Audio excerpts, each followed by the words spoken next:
अस्सलाम वालेकुम नाज़रीन, मैं हूं कामरान खान। आज जो सबसे अहम इशू इस वक्त लाहौर में तमाम तर यूनिवर्सिटीज़ स्टूडेंट्स के हवाले से बना हुआ है, वही है कि फ़ीसों के हवाले से एहतजाज जो है उसकी कॉल की गई गवर्नर हाउस के सामने, और बहुत से तलबा वहाँ मौजूद हैं और अपने जो है ख़यालात का भी इज़हार कर रहे हैं, एहतजाज भी कर रहे हैं, गवर्नमेंट से मुतालबा कर रहे हैं कि ऑनलाइन जब आपने क्लासें लेनी है तो 1 लाख तक फ़ीस लेने का कोई जो है तुक बनता नहीं है। ये बहुत सी यूनिवर्सिटीज़ का इशू सामने आ रहा है। बहुत से तलबा इस वक्त इन प्रॉब्लम्स का शिकार भी हैं और इस वक्त मुतालबा भी कर रहे हैं कि फ़ीसें कम की जाएँ, क्योंकि आप जानते हैं कि अगर गरीब गुरबा की बात हमारे प्राइम मिनिस्टर साहब करते हैं आकर, तो ये गरीब गुरबा में इस यूनिवर्सिटी स्टूडेंट्स के वालिदैन भी शामिल हैं। ज़रूरी तो नहीं कि ये सब लैंडलॉर्ड ही हैं, बहुत से मिडिल क्लास के लोग हैं जो कि सफ़ेद पोश लोग हैं, और वो लोग मौजूद हैं इस वक्त इन तमाम चीज़ों में, मुश्किलात में।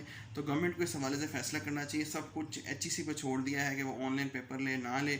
वफाकी वज़ीर तालीम से मेरी सिर्फ ये रिक्वेस्ट है कि क्या वो सिर्फ स्कूलों के वज़ीर तालीम है और सिर्फ इंटर तक के वज़ीर तालीम है, इसके बाद वो वज़ीर तालीम ख़त्म हो जाते हैं, या HEC का जब आपने सारा कुछ लहदा किया तो फिर भी HEC हायर एजुकेशन कमीशन होता है और वो एजुकेशन जो है वो एजुकेशन मिनिस्टर के अंडर ही वो बात आती है। या तो आप ये कहें कि जी वो आपके अंडर नहीं आती तो आप ये कंट्रोल नहीं कर सकते।